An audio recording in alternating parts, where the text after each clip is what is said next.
Tawagin mo na lamang ako bilang Katarino, 25 years old at kasalukuyang salesman dito sa Kuwait. Narinig ko ang tungkol sa inyong programa mula sa mga kasamahan kong Pinoy rito sa Kuwait na nakikinig ng inyong programa sa pamamagitan ng internet. At may mga nag-inganyo sa akin na mga kasamahan ko na sumulat sa Papa Dudut Stories sa inyong Papa Dudut YouTube channel. Dahil meron daw akong love story na worth sharing daw. Kaya heto, nagpasya na akong sumulat sa inyo. Dear Papa Dudut, ang ibabahagi ko sa inyong kwento ay isang istorya ng kamartiran ng isang lalaki pagdating sa pag-ibig. Isa kong ulila na lumaki sa isang bahay ampunan sa Maynila. Dahil sa lumaki akong mag-isa ay masasabi kong matatag ako at hindi madaling sumuko lalo na sa mga hamon ng buhay. Pero papadudot sa kabila nito ay isa akong taong emosyonal, lalo na pagdating sa pag-ibig.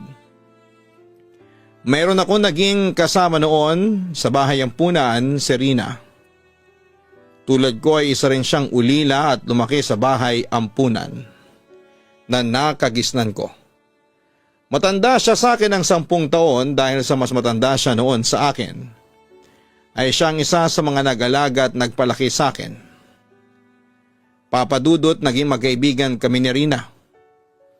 Pero dahil sa super close naming dalawa, ay masyado akong nasaktan nang dumating ang araw na kailangan na niyang umalis ng bahay ampunan dahil siya ay nasa 18 taong gulang na.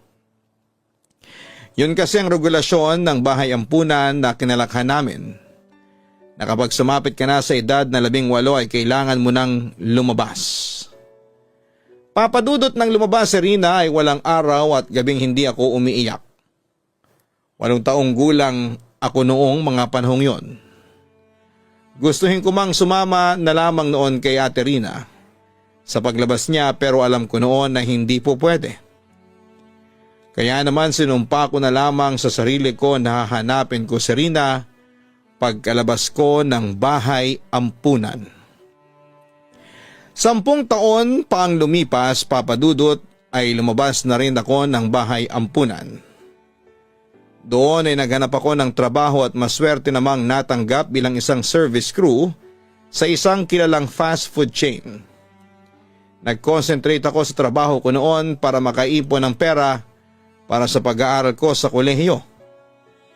Pero kasabay ng trabaho ko ay hindi ko pa rin nakakalimutan ang sumpa na hahanapin ko si Rina. Hinanap ko siya, papadudot, pero noong una ay nabigo ako. Gusto ko nang sumuko noon pero siguro'y naaawa sa akin ng Diyos. Kaya isang araw ay isang pagkikita ang hindi ko inaasahang magaganap. Good morning, ma'am. Welcome to... Natulala ako nang makita ko ang isang pamilyar na babae sa aking harapan. Ate Rina? Tanong ko. Siyempre nagulat siya sa akin. Hindi na niya ako namukhaan. Kilala mo ako? Pero sa halip na sagutin ang kanyang tanong, ay umorder muna siya sa cashier ng kanyang order. At nang matapos ay tinulungan ko siyang dalhin ang kanyang order sa kanyang napiling pwesto. Doon ay tuluyan na akong namukhaan ni Rina. Katarino, ikaw ba yan? Tanong niya sa akin. Buti naman at nakilala mo ako, Ate Rina. Akala ko nakalimutan mo na ako. Nakangiti kong sagot sa kanya. Ang laki mo na at saka binatang-binata ka na. Kailan ka pa lumabas ng ampunan? Tanong pa niya sa akin. Matagal na, noong 18th birthday ko, kaya eto ko ngayon, sariling sikap, tugon ko sa dati nag-aalaga sa akin sa ampunan. Biro mo parang kailan lang, ikaw yung pinakamalikot na bata sa hospisyo. Tapos ngayon binata ka na, nakangiting pagpapatuloy ni Rina. Natigilan ako saglit sapagkat sa kanyang mga ngiti muli akong nabighani sa kanyang angking kagandahan. Kumusta ka na, Katarino? Muling tanong sa akin ni Rina. Eto, mabuti naman ako. Masaya kasi nagkatrabaho agad ako pagkalabas ng hospisyo. Nag-ipon ako ngayon ng pera para makapag-aral ako ng kolehiyo, sagot ko. Nakita mo na ba ang magulang mo? Hindi na ako umaasa na makikita ko pa yung mga tunay kong magulang, Ate Rina. Pagpapatuloy ko. Pagkatapos ay ako naman ang nangumusta sa kanya. Lumingon ako sa paligid at mukhang wala namang masyadong customer ang fast food chain na pinagtatrabahuhan ko. Kaya ayos lang kung makipagkwentuhan muna ako kina Rina. Pero pagbaling ko sa kanya, nabakas ko sa kanyang mukhang sobrang kalungkutan. Eto ako, sawi sa buhay, reply niya sa pangungumusta ko sa kanya. Dahil sa akin narinig ay na-curious ako. Paano ka naging sawi sa buhay? Ano ba nangyari sa'yo? Tanong ko sa kanya. Mahabang storya, Katarino. Basta simula nang umalis ako sa hospisyo, naging sawi na ako. Ewan ko ba? Mahirap palang buhay sa labas ng bahay ampunan. Kwento niya sa akin. Alam mo ba kung sino ang napangasawa ko? Nagulat ako sa kanyang tanong. Ha, may asawa ka na? Kung sabagay, ilang taon na rin ang lumipas simula na magkahiwalay tayo. Si Emil ang napangasawa ko. Sabay kaming lumabas noon sa hospisyo dahil nga pareho kaming 18 years old na noon. Pagkalabas namin siya na ang nakatuluyan ko. Kwento pa niya sa akin. Pero hindi naging mabuti ang buhay ko sa kanya. Hindi siya naging mabuting asawa sa akin. Hanggang ngayon pasakit pa rin siya sa buhay ko. Madalas kaming mag-away tapos kailangan ko lang nalaman na may kabit pala siya. Hi Katarino, nagkamali ako ng desisyon sa pagpili ko sa kanya bilang asawa. Nakakalungkot naman pala naging buhay mo, sabi ko sa kanya na may simpatya. Ikaw may asawa ka na ba? Siya naman ang nagtanong sa akin. Halata ko sa mata niya ang interes sa buhay ko. Naku, wala pa. 18 pa lang ako at saka gusto ko munang makapagtapos ng pag-aaral bago ako mag-asawa at magtayo ng pamilya. Tugon ko. Siya nga pala, anong trabaho mo? Saan ka nagtatrabaho? Kasambahay ako. Day off ko ngayon. Nagpapalipas na ako ng oras dito kasi ayaw ko doon sa bahay. Puro problema sa asawa ko ang nadadatnan ko. Malungkot na reply ni Rina. Papadudot, hindi ko akalain na noong araw na yon ay muli kaming paglalapitin ng tadhana. Kaya sobrang katuwaan ko nang muli kaming magkita. Ang dami kong gustong ikwento sa kanya noon dahil matagal din kaming nagkawalay pero hindi sapat ang oras namin dahil may trabaho ako noon. Pero gumawa talaga ako ng paraan para muling mapalapit sa kanya. Una, hiningi ko sa kanya ang kanyang numero at doon ay madalas na kaming magpalitan ng text. Hanggang sa nag-decide kaming magkita tuwing bakanting oras namin. Kaya simula noon ay nanumbalik ang pagkakaibigan namin ni Rina. Doon ay naging masiyahin ulit ako. Marami tuloy ang nakapansin ng pagbabago ko tulad na lamang ng kaibigan kong si Rika. Mukhang masaya ka ngayon ha, Katarino. At saka napapansin ko, halos isang buwan ka ng kakaiba. As in kakaiba yung aura ng mukha mo. Hindi ka naman dating ganyan eh. Teka, ano ba? Sino ba ang nagpapasaya sa iyo ha? Tanong ng aking kaibigan sa akin. Ngunit isang mahiwagang ngiti lang ang sinagot ko sa kanya.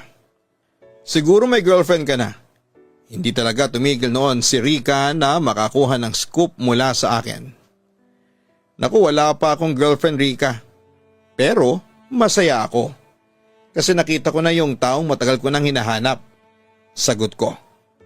Natatandaan mo yung palagi kong kinikwento sa iyo dati? Nag-isip-isip sandali si Rika. Tila nire-recall yung mga madalas kong ikwento sa kanya. Yun ba yung first love mo nung bata ka pa? Yung bang nag-alaga sa iyo sa bahay ampunan, tama ba ako? Tumango ako bilang tugon. Sino siya, Katarino? Pakilala mo naman sa akin. Excited na wika pa ni Rika. Nakita mo na siya, Rika. Madalas siyang nasa fast food natin tuwing linggo, wika ko. Saglit na nag-isip-isip ang aking kaibigan hanggang sa matandaan niya ang aking tinutukoy. Yun ba yung babaeng customer na madalas kumakain sa fast food na pinagtatrabahuhan natin? Siya pala yun. Tumango ako. Si Ate Rina yun. Tulad ko, ulila at lumaki rin siya sa bahay ampunan. Pero dahil sa mas matanda siya sa akin ng 10 taon, ay isa siya sa mga nag-alaga sa akin. Alam mo ba, Rika? 7 taon pa lang ako noon, pero sa hindi ko may paliwanag na dahilan, humanga na ako sa kanya. Hindi lang sa taglay niyang kagandahan kundi sa kababaan niya ng loob. Si Ate Rina ang palagi kong kasama noon. Madalas din niya akong patulugin, ramdam na ramdam ko noon na mahal niya ako. Kaso umalis din siya sa bahay ampunan nang mag-18 years old na siya. Alam mo, Rika, simula nang umalis si Rina sobra akong nalungkot noon. Kaya sinumpa ko noon sa sarili ko na pagkalabas ko ng bahay ampunan, hahanapin ko si Rina. At nagbunga naman ang paghahanap ko sa kanya kasi tinulungan ako ng Diyos para magkalapit kaming dalawa. Kuwento ko. Medyo semeryoso ang mukha ng aking kaibigan. Mahal na mahal mo pala siya, Katarino. Aaminin kong nalungkot ako nang sumagi sa aking isipan ang katotohanan. O Rika, sa maniwala ka o hindi, siya pa rin ang pinapangarap kong makasama. Kaso hanggang panaginip na lang kasi may asawa na si Ate Rina. Pagpapatuloy ko pa. Nakaramdam naman ako ng simpatya sa aking kaibigan. Ay sayang naman kung ganun.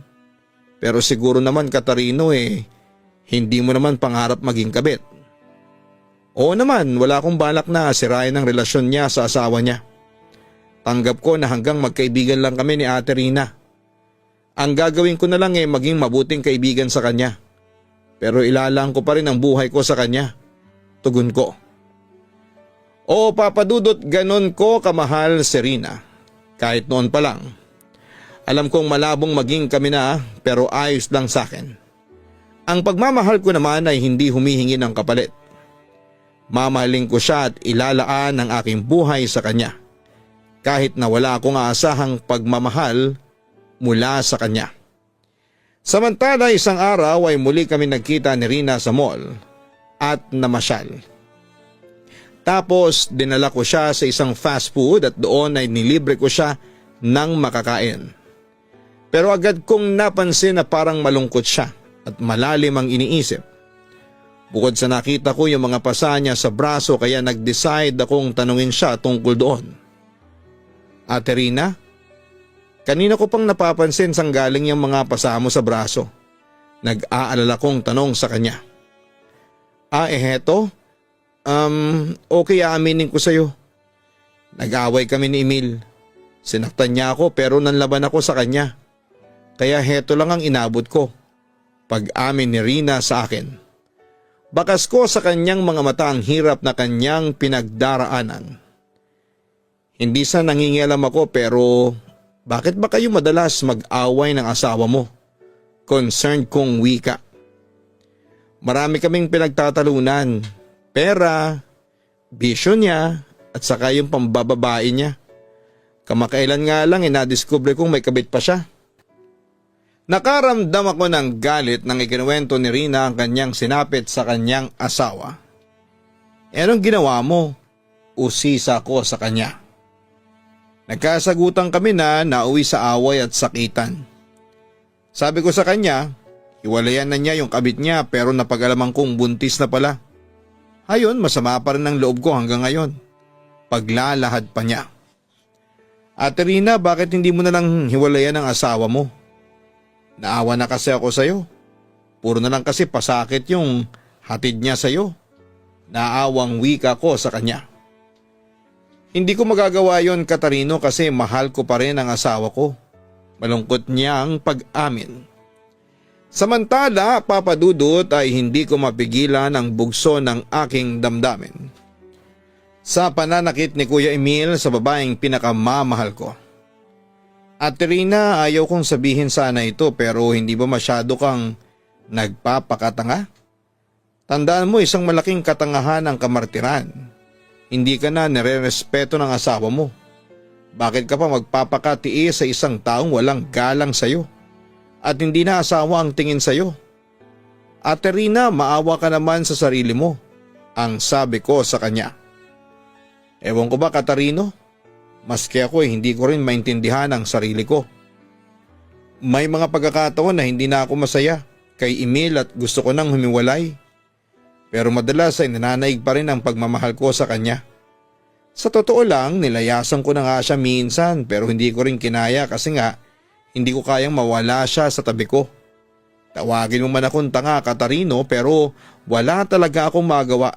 Ang sabi pa ni Rina na handang magpakamartir alang-alang sa pag-ibig.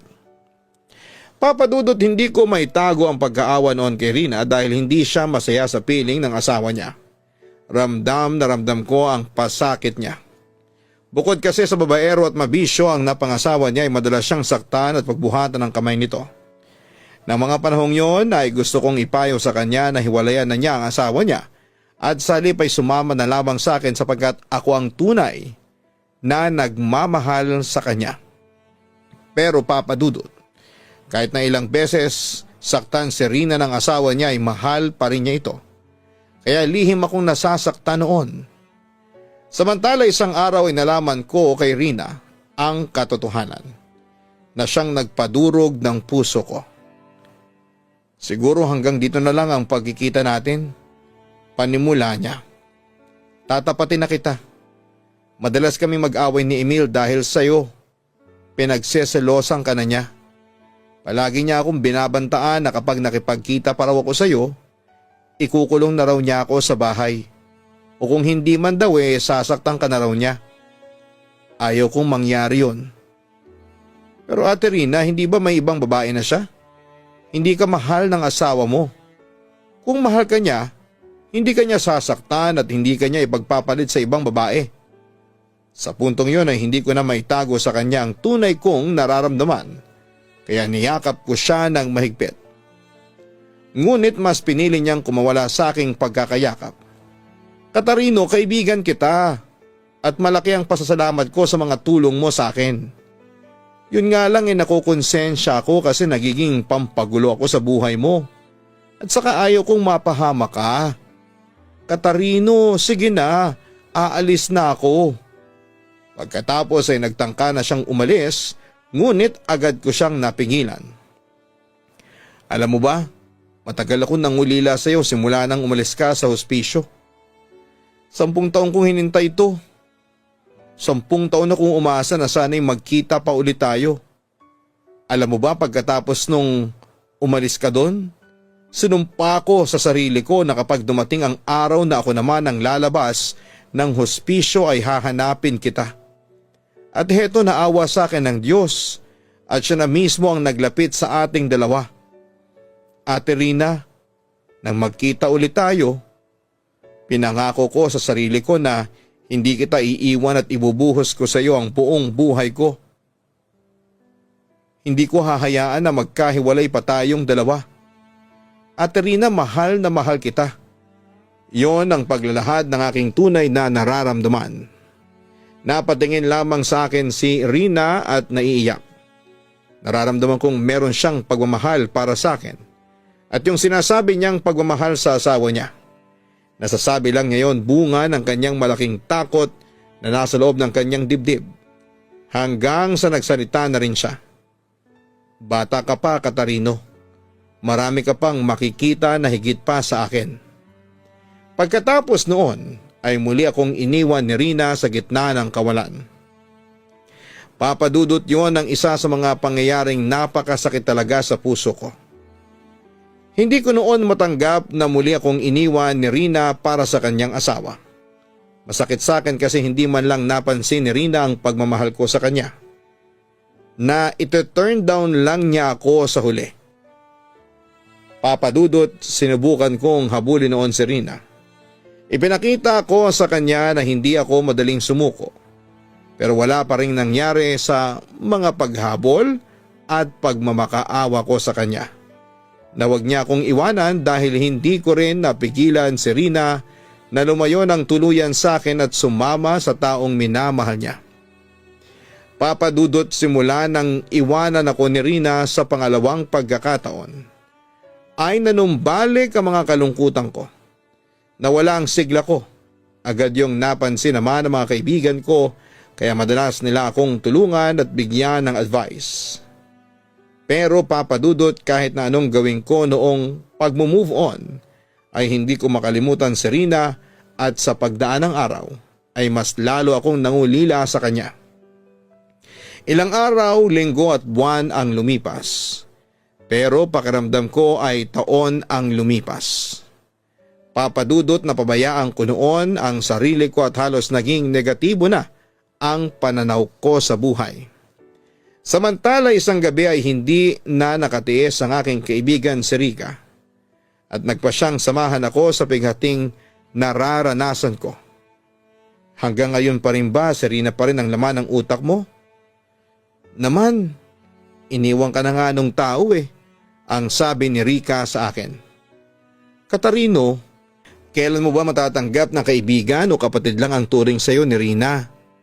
Maraming babae sa mundo, tapos magkakagusto ka lang sa babaeng may asawa pa. Ngunit nanatili lamang akong walang kibo dahil ng mga oras na yon ay lumilipad ang isip ko sa kawalan. Katarino, heto pa yung kaibigan ha. Bakit hindi mo buksan ang puso mo sa iba? Hindi ko naman sinasabi na itigil mo ang pagmamahal mo kay Rina. Pero hayaan mong may pumasok na iba dyan sa puso mo. Hayaan mong tumibok yan sa ibang babae at hindi lang kay Rina. Malay mo kasi baka mas may better na babaeng nakalaan para sa'yo. Baka malay mo nasa tabi-tabi lang yung girl na yon.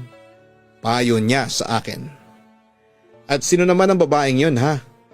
Ikaw? Tanong ko. Napangiti ako ng slight dahil sa totoo lang ay normal lang sa amin ni Rica ang mag-asaran. Natawa ang aking kaibigan sa akin. Uy, may nahimik ka nga dyan. Siyempre hindi ako yun. At saka pwede ba hindi kita type? Kung magiging tayo parang incest ang mangyayari sa atin. Deny pa nito. Sa totoo lang, Papa Dudut, si Rica ang isa sa mga nagpapasaya sa akin lalo na sa mga panahon o sitwasyong malungkot ako. Siyang dahilan kaya ako napapangiti kahit na madalas ay depress ako dahil sa buhay. Kapag kasama ko siya, nawawala ang pagod at lungkot ko sa katawan. Samantala'y dumating ang araw at isang tawag sa aking cellphone ang aking natanggap. At laking gulat ko nang marinig ko si Rina sa kabilang linya. Umiiyak siya at humihiling na makipagkita ako sa kanya. Nang dahil nga sa pagmamahal ay nagpaunlak ako at agad kami nagkita ni Rina sa tapat ng isang simbahan. Doon ay nalaman kong tuluyan na siyang iniwan ni Emil. Sa totoo lang masakit sa akin ang ganitong eksena. Ayaw kasi kitang nakikitang ganyan. Rina, alagaan mo naman sana ang sarili mo. Huwag kang magpakatanga. At saka merong isang lalaki rito na higit na nagmamahal sa'yo. Ako. Ang sabi ko kay Rina habang umiiyak lang ang babae sa aking mga balikat. Handa kitang saluhin kay Emil. Handa kong tanggalin lahat ng sakit na nariyan sa dibdib mo. Handa kitang tulungan na kalimutan ang walang kwenta mong asawa. Pakiusap Rina, hayaan mo kong mahalin kita. Hayaan mo kong ipakita sa iyo kung gaano kita kamahal. Katarino, sige, tulungan mo akong kalimutan ang asawa ko. Yun lamang ang nasabi sa akin ni Rina at isang halik ang aking binitawan sa babaeng pinakamamahal ko. Papa Dudut, hindi ko na noon pinalagpas ang pagkakataong yon at doon ay nagsama kami ni Rina.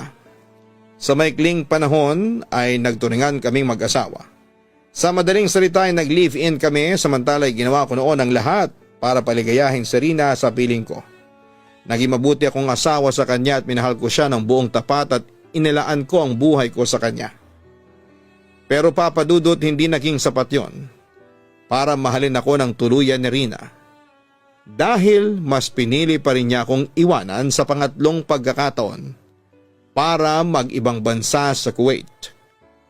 Rina, sigurado ka ba sa desisyon mong magtrabaho sa Kuwait? Iiwan mo naman ba ako sa pangatlong pagkakataon? Sabi ko sa kanya habang nasasaktan sa katotohanang magkakahiwalay na kaming dalawa. Tatapatin na kita. Kaya ako gustong umalis para lumayo sa'yo. Pag-amin niya sa akin. Sa 4 na buwang pagsasama natin sa iisang bubong ay napagtanto ko na hindi kita kayang mahalin. Sa puntong yon, Papa Dudut, ay napaiyak na ako. Patawarin mo ko kung pinaasa kita pero hindi ko na kayang pilitin pa ang sarili ko, Katarino. Hanggang kaibigan lang talaga ang kaya kong ibigay sa'yo. Alam ko marami ka pang makikitang babae dyan na higit pa sa akin. Bata ka pa, 19 ka pa lang at may itsura ka naman. Alam ko na may magkakagusto pa sa iyong ibang babae. Pagpapatuloy pa niya. Sa kabilang banda ay hindi ko na napigilan ang sarili ko na ilabas ang aking mga nararamdaman. Nang umalis ka sa bahay ampunan, iniwan mo ko sa unang pagkakataon. Araw-araw, madalas akong umiiyak at malungkot noon kasi nawala ka sa akin, ang babaeng mahal ko. Kaya sinumpa ko noon na kapag nakalabas na ako ng bahay ampunan ay hahanapin kita. Tapos nitong nahanap na kita, iniwan mo ko sa pangalawang pagkakataon para sa asawa mo. Nasaktan ako noon, Rina. Naging malungkot ang buhay ko. Ngayon, iiwan mo ulit ako para naman sa trabaho mo. Masakit ito sa akin kasi alam kong hindi ka na babalik sa akin. Rina, bakit mo ba ako sinasaktan ng ganito? Bakit ba kahit na anong pag-iwan mo sa akin ay mahal pa rin kita? Naibulalas ko dahil sa halo-halong emosyon na nararamdaman ko. Katarino, nagpapasalamat ako sa pagmamahal mo na ibinigay sa akin. Alam mo, ikaw ang taong madaling mahalin kaya iwan man kita hindi ako mangangamba kasi tiyak na may magmamahal sa iyong iba. Sana, Katarino, magpakatatag ka. Alam kong kaya mo yan. Pagkatapos noon ay nagpaalam na siya sa akin, Papa Dudut. Wala rin akong nagawa noon, Papa Dudut, at tuluyang iniwan ako ni Rina sa pangatlong pagkakataon. Sobra ko nasaktan noon at halos magunaw ang mundo ko. Ginawa ko kasing mundo si Rina, Papa Dudut. Kaya nung umalis siya sa buhay ko ay nasirang lahat yon. Nang lumipad siya patungong Kuwait ay muli akong umiyak at nagdalamhati. Nang mga panahong yon ay tuluyan nang naging negatibo ang pananaw ko sa buhay. At nung mga panahong yon ay iisa lang ang nasa isipan ko. Ang sundan si Rina sa Kuwait. Kaya ginawa ko ang lahat para masundan siya pero Papa Dudut, nahirapan ako noon. Pero hindi ako sumuko. Ilang taon din ang lumipas bago ako nakahanap ng trabaho sa Kuwait. Nang makapagtrabaho ako sa Kuwait ay iisa lamang ang hangad ko. Bukod sa makapagtrabaho, ang makitang muli si Rina. Pero sadyang malaki ang Kuwait, Papa Dudut, kaya nahirapan akong hanapin siya. Pero isang araw ay hindi ko inaasahan na magtatagpo ang landas naming dalawa. Siyempre laking gulat niya nang makita niya akong nandito ako sa Kuwait para samahan siya. Alam mo, Rina, 2 years din tayong walang komunikasyon. Kaya hindi mo maiiwasan sa akin ang manabik sa'yo. Kumusta ka na? Tanong ko sa kanya. Sabik na makita at mayakap siya. Pero hindi masaya si Rina na makita ako. Bakit mo pa ako sinundan? Tanong pa niya sa akin. Sinundan kita, Rina, kasi mahal na mahal kita. Labis na ako nangungulila sa'yo. Tugon ko. Nagbuntong hininga siya bago muling nagsalita, Papa Dudut. Katarino, pakiusap, tigilan mo na ako. Nananahimik na ang buhay ko, tama na. Bakit ka ba ganito sa akin, Rina? Hindi ko na kayang mawala ka para sa akin. Mangiyak-iyak na ako ng mga oras na yon. Patawarin mo ako pero iiwan ulit kita sa pang-4 na pagkakataon. Mahinang sabi niya sa akin. May asawa at anak na ako dito sa Kuwait. Dito ko nakita sa Kuwait ang tunay kong kaligayahan. Ngayon kumpleto na ang buhay ko. Masaya na ako sa buhay ko kaya sana wag mo nang guluhin pa, Katarino. Sa sinabing yon ni Rina ay lalo akong nanlumo.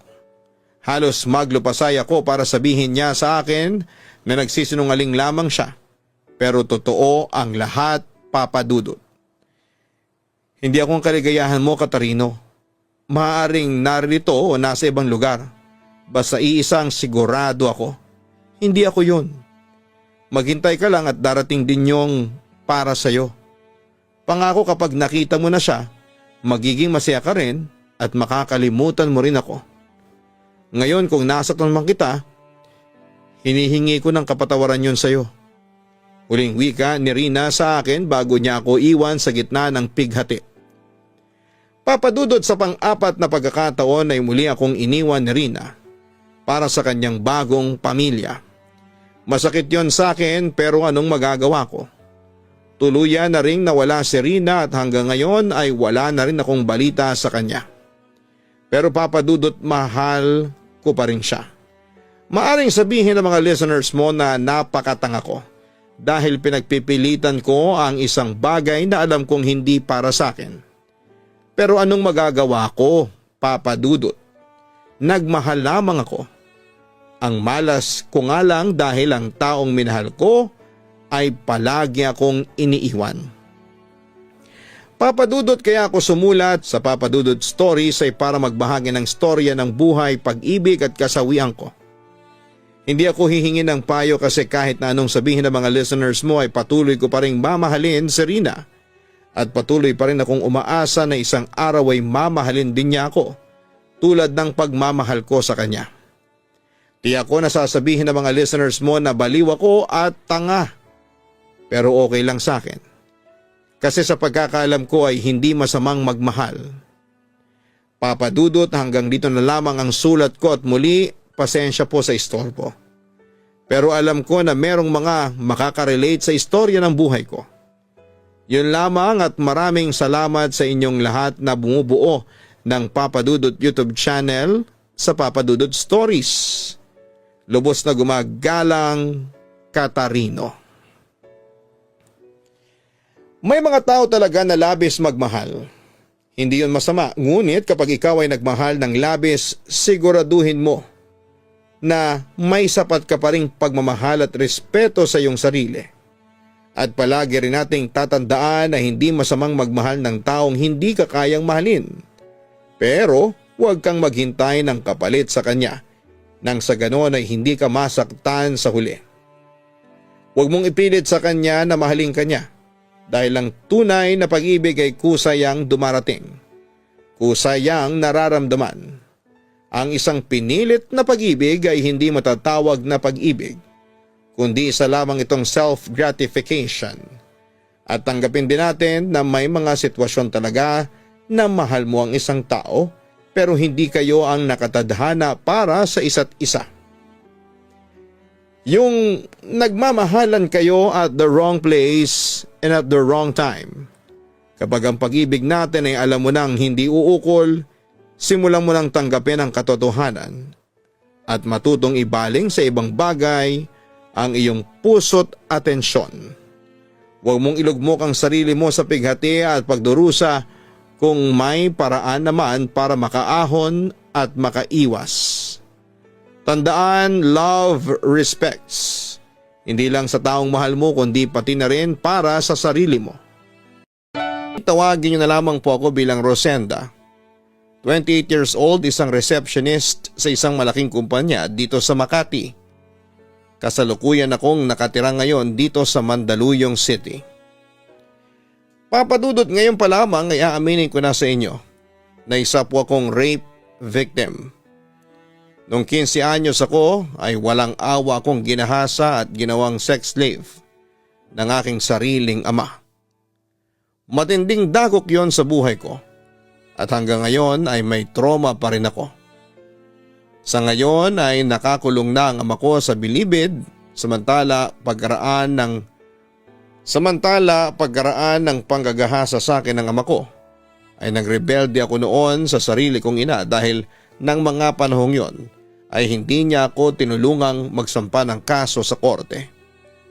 Kung hindi pa ako tinulungan ng bantay bata noon, ay hindi maaakusahan ng aking ama. Dahil doon ay mahigit 5 taon akong nagrebelde sa aking ina. Sinusuway ko ang lahat ng utos niya. Nagpakalulong ako noon sa bisyo, lalo na sa alak. Hanggang sa isang araw habang naglalasing ako sa isang mataong bar sa Quezon City, ay nakilala ko ang isang taong magpapabago sa akin. Sa tingin ko'y lasing ka na, miss. Hindi sa nakikialam ako pero tama na yung pag-inom. Sabi sa akin ang boses ng lalaki mula sa aking likuran. Agad ko naman siyang binalingan. Teka, bakit ka ba nakikialam sa akin ha? Pwede ba mind your own business? Naiirita kong sabi sa kanya. Pero nanatiling kalmado lamang ang lalaki. Mukhang mag-isa ka lang dito. Napangisi naman ako. Obvious ba? Sarkastikong sagot ko sa kanya. Anyway, I'm Erdik. How about you? Anong pangalan mo? Tanong niya sa akin. Ilang segundo din akong nawala ng imik dahil pinagmamasdan ko noon ang kanyang itsura. Rosenda. Nice to meet you. Mukha namang okay ang lalaki kaya unti-unting nawala ang aking pagkairita. Nga pala, maiba tayo. Pwede bang malaman? Bakit ba naglalasing ang isang magandang babaeng katulad mo? Wait, let me guess. Broken hearted? Panunubok niya. Napangiti naman ako. Hindi ka rin mausisa, no? Sabi ko pa sa kanya. Okay, I'm sorry. Wika niya sa akin. Pero dahil sa cute siya at mukhang mabait naman si Erdik ay ayos lang yon sa akin. Actually, that time ay parang gusto ko na siyang kabanding dahil merong something sa kanya na gustong gusto ko. Ikaw naman, huwag kang mag-sorry. Naglalasing ako kasi alam mo na, problema sa pamilya, problema sa love life, problema sa buhay. Hay naku, ang dami kong problema. Pagbubukas ko sa kanya. Pero hindi naman sagot ang alak diyan sa mga problema mo eh. Nakikisimpatyang wika naman ni Erdik sa akin. Alam ko kaso wala akong magawa eh. Kaya heto, naglalasing na lang. Kahit man lang kasi saglit eh makalimutan kong pasan ko ang daigdig. Katwiran ko naman. Bakit wala ka bang may hinga ng tulong sa mga kapamilya mo? Wala ka bang kaibigan na pwedeng tumulong sa'yo? Damang-dama ako na noon ang concern sa mga tanong niya sa akin. Wala akong maasahan sa kanila at saka sanay na ako nag-iisa. Malungkot na pagtatapat ko kay Erdik. Ganun ba? Pwede mo kong gawing kaibigan. Seryoso niyang offer sa akin. Seryoso ka? Sorry but I don't need a friend. Malungkot kong sabi noon. You need a friend. Believe me. You know what? Pwede kitang tulungan sa mga problema mo. Masasandalan mo ako. Huwag kang mag-alala. Mabuti akong tao at saka palakaibigan ako. Madali akong lapitan. Pangungumbinsi niya sa akin. Hindi ako madaling magtiwala sa isang tao. Diretsa ko naman sa kanya. Naintindihan kita pero kung kikilalanin mo ang buong pagkatao ko, magtitiwala ka na rin sa akin. Rosenda, malay mo, kaya tayo pinagtagpo ng tadhana para tulungan kita. Talagang eager siyang maging magkaibigan kaming dalawa, Papa Dudut. Natahimik lamang ako noon dahil iniisip ko kung tatanggapin ko ba o hindi ang offer niyang friendship sa akin. So ano na, can we be friends? Tanong niya sa akin. Sa totoo lang Erdik kailangan ko talaga ng makakasama. Pagod na kasi ako mag-isa. Hopeless na talaga ako. Siguro nga ikaw ang isa sa sagot para magkaroon ulit ng silbi ang buhay ko pag-amin ko sa kanya. Papadudot nang makilala ko si Erdik na isang call center agent noon sa Makati ay nagbago ang pananaw ko sa buhay. Naging magkaibigan kami at tinulungan niya ako na magbago. Dahil sa kanya kaya tumigil na ako noon sa bisyo ko ng alak. Hindi na rin ako nagre-rebelde noon sa nanay ko dahil unti-unting tinanggal ni Erdik ang galit sa dibdib ko. Papadudot dahil kay Erdik kaya muling sumikat ang araw sa buhay ko. Nagkaroon ako ng pag-asa na muling makakamit ko ang kasiyahang matagal nang ipinagkait sa akin. At kasabay noon ay siyang pagkahulog ng loob ko kay Erdik. And to make the story short, nahulog din ang loob ni Erdik sa akin at nanligaw siya sa akin hanggang sa naging kami. Nang maging boyfriend ko na si Erdik ay hindi ko na ipinagkait sa kanya ang sarili ko at buong puso kong ibinigay yon sa kanya. Yun nga lang minsan ay may mga maliliit na pagsubok na dumarating sa relasyon namin. Una, pinagtapad sa akin ni Erdik na meron siyang naiwang girlfriend sa probinsya at naghahanap na siya ng way para hiwalayan ito. Nung unay nagalit ako sa kanya at halos mauwi kami sa hiwalayan. Natakot kasi ako na baka iwan din niya ako sa huli. Pero nalaman namin ni Erdik mula sa isang kaibigan niya na matagal na palang nagtaksil ang girlfriend niya. Dahil doon ay nagkaharap sila at naging formal ang hiwalayan nila. Pagkatapos noon ay muli akong sinuyo ni Erdik at syempre muli ko siyang tinanggap sa buhay ko. Pero hindi natapos doon ang mga pagsubok sa relasyon namin dahil binagabag naman ako ng multo ng aking nakaraan.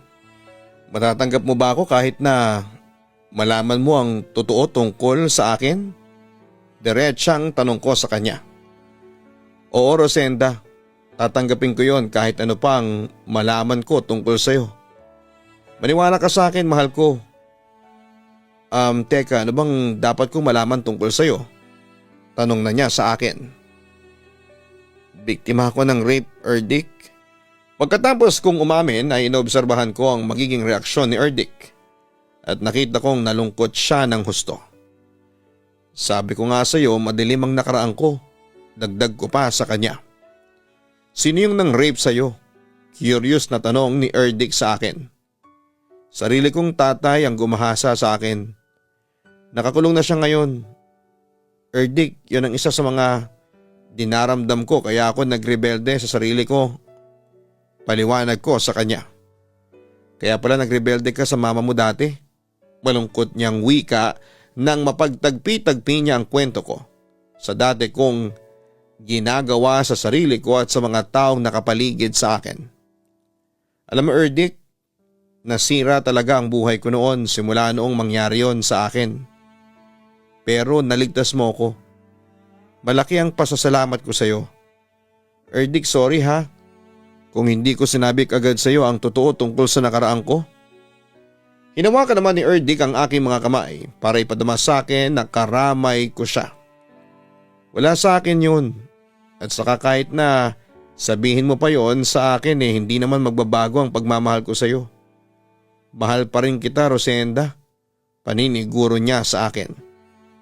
Salamat, Erdik, dahil dumating ka sa oras na down ako at kailangan ko ng taong mapagkakatiwalaan at masasandalan. Sabi ko pa sa kanya. Ganyan kita kamahal, Rosenda. Basta palagi mong tatandaan na gagawin ko ang lahat para sa iyo, para mapasaya kita. Ang mga sinabing yon ni Erdik ang siyang nagpaalis ng kaba sa aking puso. At lalo ko siyang minahal ng dahil doon, Papadudot. Alam mo ba? Gusto ko nang maikasal sa iyo. Pagtatapat ko pa sa kanya. Sumang-ayon naman sa akin si Erdik. Ako rin, yan din ang gusto ko. Kaso sa tingin ko masyado pang maaga para magpakasal tayong dalawa. Ilang buwan na ba tayo simula nung naging tayo? 2 buwan? 3 buwan? 3 buwan. Pero kung nagmamahala naman tayo, hindi naman sukatan ang haba ng pinagsamahan natin, hindi ba? Ang sabi ko pa sa kanya. Well, that time ay ramdam na ramdam ko na talagang si Erdik na ang lalaking forever ko at malakas ang kumpiyansa ko doon. Kung sabagay may punto ka naman, Rosenda, kung tutuusin, pakakasalan man kita ngayon mismo, kaso ang tanong ay papayag ba naman kaya ang mga magulang mo sa pagpapakasal natin? Naalala ko ang aking ina. Malamig ang pakikitungo niya kay Erdig simula noong ipakilala ko ang boyfriend ko sa kanya. Oo naman, bakit naman sila hindi papayag, hindi ba? Sabi ko na lamang kay Erdig. Rosenda, sa totoo lang nararamdaman ko na parang ayaw niya sa akin. Yun ang pangamba ng boyfriend ko. Ilang beses na kasi akong pumunta sa bahay ninyo pero parang malamig siya sa akin. Agad naman akong nagpaliwanag sa kanya. Wala akong pakialam kung ayaw man sa'yo ng mama ko. Besides, ako naman ang nagmamahal at hindi siya. Ikaw ang mahal ko kaya no choice siya kundi ang irespeto yon. Kahit na nanay ko pa siya, wala pa rin siyang karapatan na diktahan ang buhay ko. Minsan ang nasira ang buhay ko sa kakadikta niya, kaya hindi ko nahahayaang pang maulit yon. Erdik, huwag kang matakot o mangamba sa mama ko. At saka kahit ano pang mangyari, kahit ano pa ang sabihin nila hindi nila tayo mapaghihiwalay.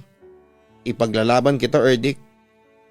Ikaw ba, ipaglalaban mo ba ang pagmamahala natin? Tanong ko sa kanya. Oo naman, ipaglalaban kita, Rosenda. Mahal na mahal kita. Mabilis na sagot ng boyfriend ko sa akin. At that point, alam kong wala nang makakapaghiwalay pa sa amin, Papa Dudut, dahil desidido talaga akong siya ang mahalin at ipaglaban ko. Papa Dudut, buo ang pagtitiwala ang ibinigay ko noon kay Erdik. Naniniwala kasi ako na kahit minsan ay hindi niya ako magagawang lokohin dahil nararamdaman ko na mahal niya talaga ako. Pero Papa Dudut, kahit sabihin na hindi ako magagawang pagtaksila ni Erdik, ay nagpatuloy ang pagdating ng mga pagsubok sa relasyon namin. Dahil may umeeksena noon, ang ex-girlfriend ng boyfriend ko na si Mitzi. Sagutin mo na ang tanong ko, mahal mo ba talaga ako? Kumpronta ko noon sa aking boyfriend isang araw. Oo naman, Rosenda, mahal na mahal kita. Giit ni Erdik. Ako lang bang babae sa buhay mo?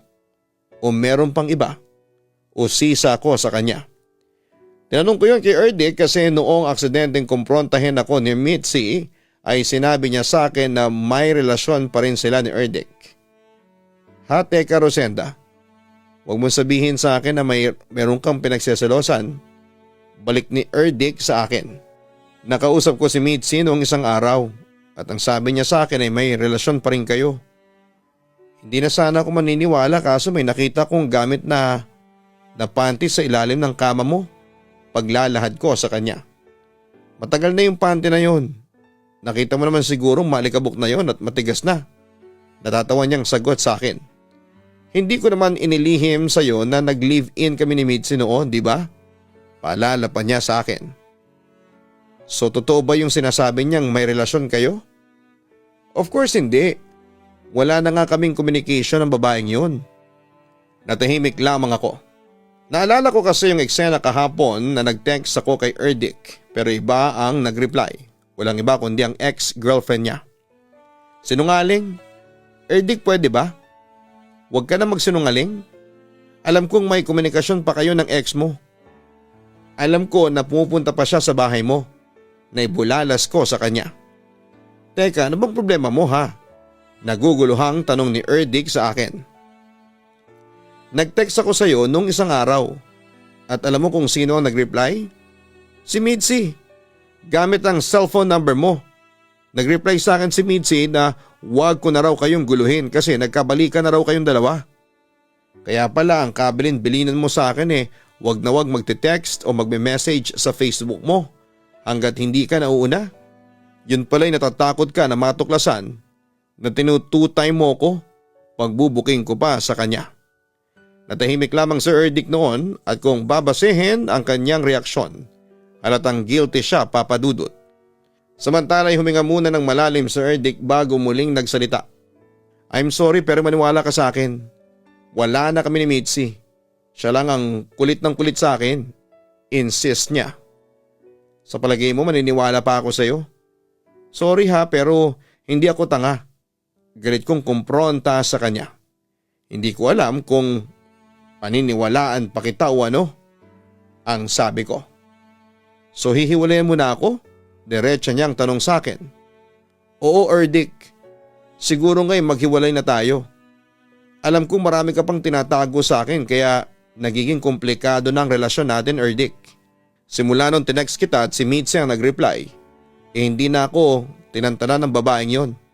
Panay ang text niya sa akin ng masasakit na salita na kesyo, mga agaw daw ako, na kesyo wala daw akong kwentang babae. Paliwanag ko pa sa kanya. Di wag mo na lang pansinin ng babaeng yon, ang sabi pa ni Erdik sa akin. Sinubukan ko nang gawin yon, kaso patuloy pa rin ang pagsasalita ng masasakit ni Mitzi laban sa akin. Pati yung pagiging rape victim ko binabato niya laban sa akin. Erdik, hindi ko kagustuhan ng ma-rape. Walang sino mang babae ang gustong maranasan yung naranasan ko. Pero hetong si Mitzi sukat ba namang sabihin sa akin na dapat lang na rapin daw ako ng tatay ko kasi demonyo daw ako. Kung siya kaya ang rapin ng sarili niyang tatay kasi masahol pa siya sa demonyo. Naiiyak kong sabi sa kanya noon. Sige, humanda sa akin yung Mitzi na yan, kakausapin ko siya. Gusto mo awayin ko pa siya sa harapan mo Wika pa niya sa akin. Pero Rosenda, nakikiusap ako. Huwag mo naman akong hiwalayan. Pagmamakaawa niya sa akin pagkatapos. Sa tingin mo heto lang ang tamang solusyon para matapos ang problema natin? Kung magpapatuloy tayo, hindi tayo titigilan ni Mitzi. Bukod doon may aaminin ako sa'yo. May lamat na ang pagkatiwala ko sa'yo. At dahil yon kay Mitzi.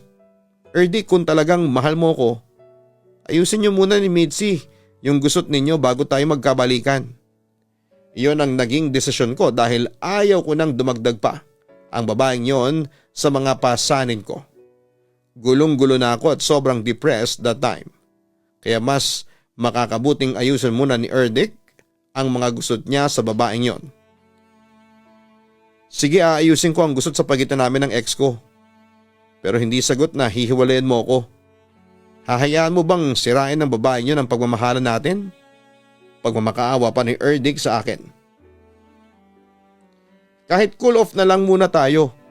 Baka kasi sa cool off natin maliwanagan ako sa totoong estado ng nararamdaman ko para sa iyo. Yon ang huli kong desisyon.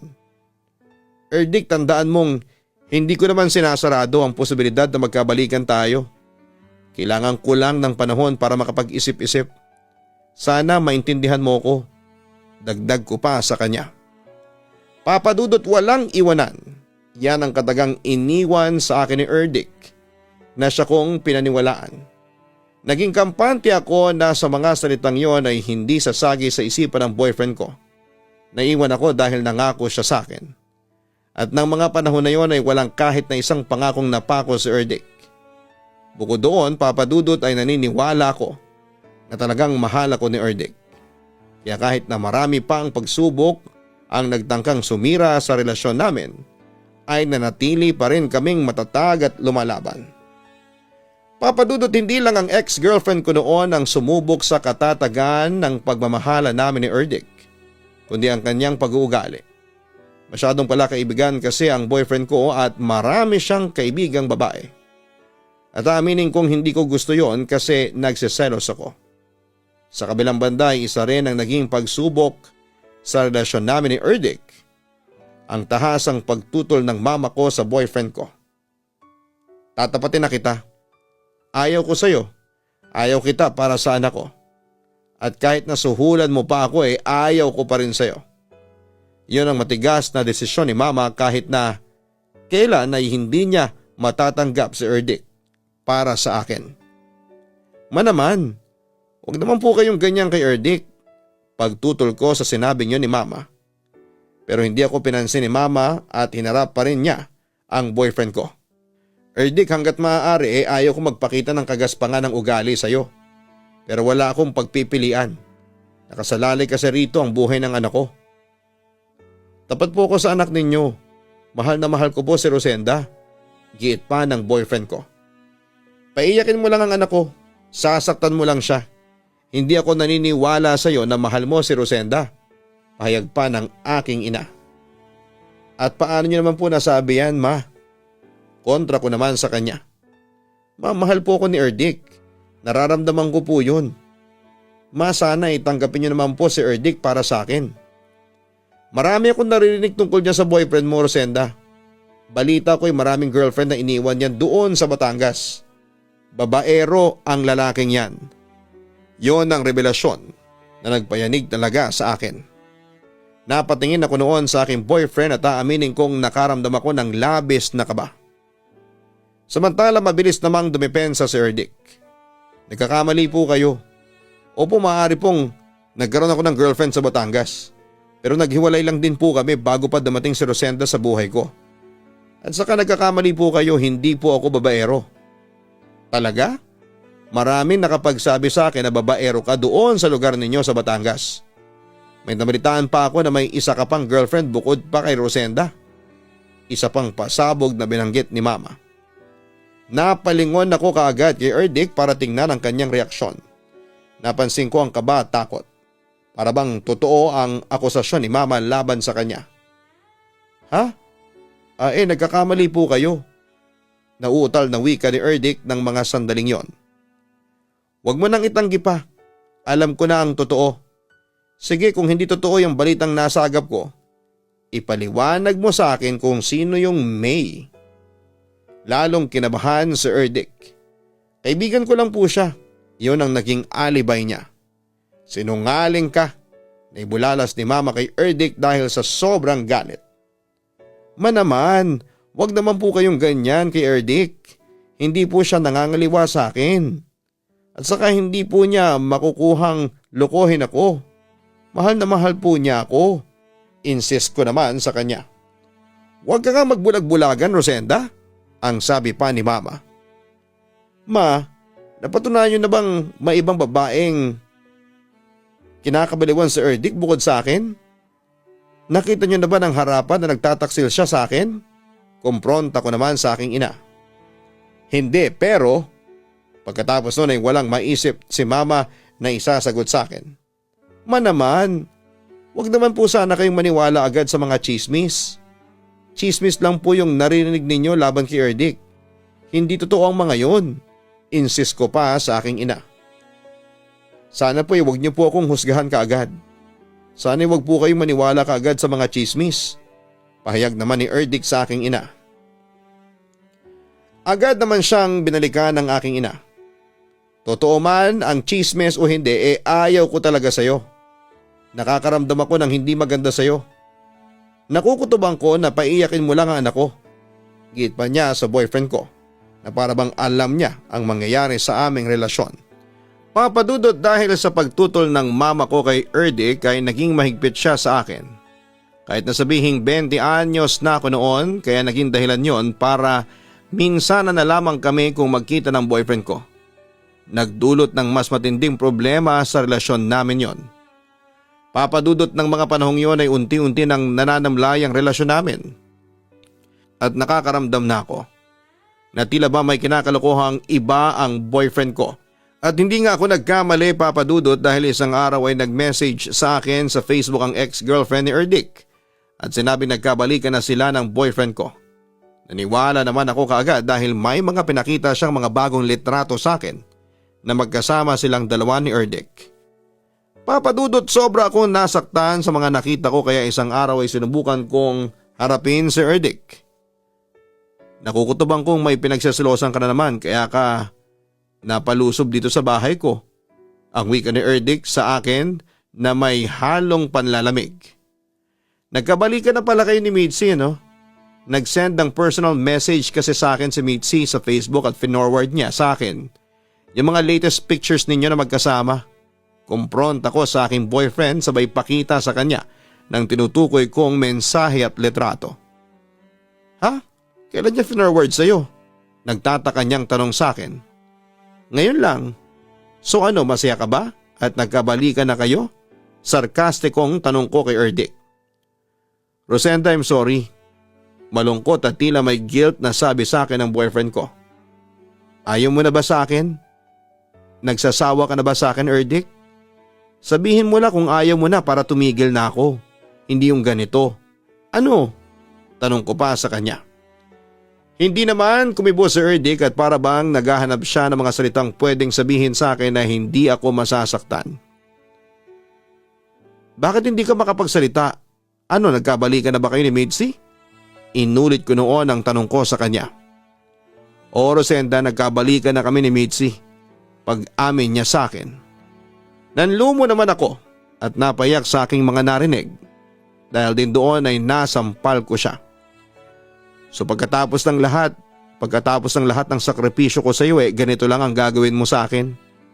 Iiwan mo lang ako ng basta-basta. Umiiyak na tanong ko sa kanya. I'm sorry. Yun lamang ang tanging niyang sinabi sa akin na lalong nagpainit ng ulo ko. Sorry. Puro ka na lang sorry. Kapag nakakasakit ka, wala ka bang ibang bukang bibig kundi sorry?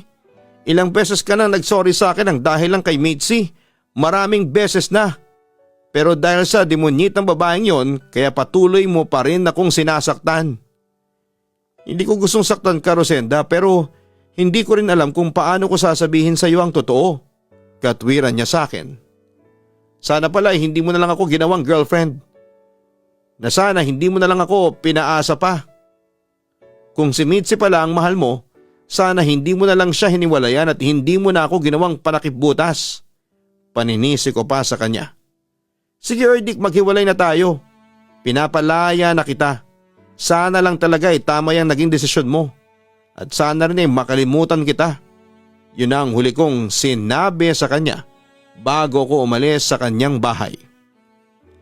Papadudot, hindi na ako nagdalawang isip na makipag-break kay Erdick dahil obvious naman na wala siyang natitirang pagmamahal at respeto sa akin. Sinikap ko mag-move on na lamang kahit na masakit at hindi ko siya makalimutan ng basta-basta. Pero syempre matagal na wala ang sakit sa puso dulot ng pag-ibig at sobra talaga akong nahirapan. Papadudot, sa tulong ng aking ina ay unti-unting nawala ang sakit sa puso ko na dinulot sa akin ni Erdick. Nakatulong din noon ang bago kong kaibigan na si Earl na eventually after 6 months ay naging boyfriend ko. Doon ko na tuluyang nakalimutan si Erdick dahil labis-labis ang pagmamahal na ibinigay sa akin ni Earl. Samantala katulad ko ay biktima rin si Earl ng rape at sexual harassment kaya relate siya sa akin. At dahil sa pagmamahal namin kaya unti-unti na rin naming nakalimutan ang madilim naming nakaraan. Papadudod sa ngayon ay going stronger pa rin kami ni Earl. Wala pang plano kaming magpakasal pero looking forward na kami doon. Naniniwala kami na talaga ang destiny at meant for each other. Papadudot, hanggang dito na lamang po ang sulat ko at sana'y mabasa po ninyo at maibahagi sa inyong libo-libong subscribers. Muli, God bless and more power sa inyong lahat. Sa uulitin, lubos na nagpapasalamat, Rosenda. Maraming salamat Rosenda sa pagbabahagi mo ng iyong kwento sa Papadudot Stories. Huwag kang makikipagrelasyon sa isang taong alam mong hindi pa nakaka-move on sa kanyang nakaraan. Although hindi naman masamang maging panakipbutas, alam mo dapat ang mga consequences bago ka pumayag na makipagrelasyon sa taong ayaw bitawan ng kanyang nakaraang pag-ibig. Nariyan ang madalas na pagtatalo at selos dahil mararamdaman mong may kahati ka sa puso niya. Nariyan din ang feeling na hindi kanya top priority at syempre masasaktan ka. Kasi makikita mo at mararamdaman mong personally na he is still longing for his ex na hindi ka sapat para muling mabuo ang kanyang buhay. Kaya kung hindi ka handa sa mga consequences ng pagiging panakipbutas, ay huwag kang makipagrelasyon sa taong alam mong hindi pa nakaka-move on sa kanyang past love. Para naman kay Rosenda, masasabi nating napakaswerte pa rin niya. Kasi kahit na nawala si Erdick sa kanyang buhay ay dumating naman ang isang lalaking tama para sa kanya. Ibinigay sa iyo ng Diyos ang isang taong tunay na makakaintindi sa iyo sa mga struggles mo sa buhay. Kaya gawin mo na ang lahat para pahalagahan mo si Earl. Muli, God bless sa iyo Rosenda and we are hoping for the best.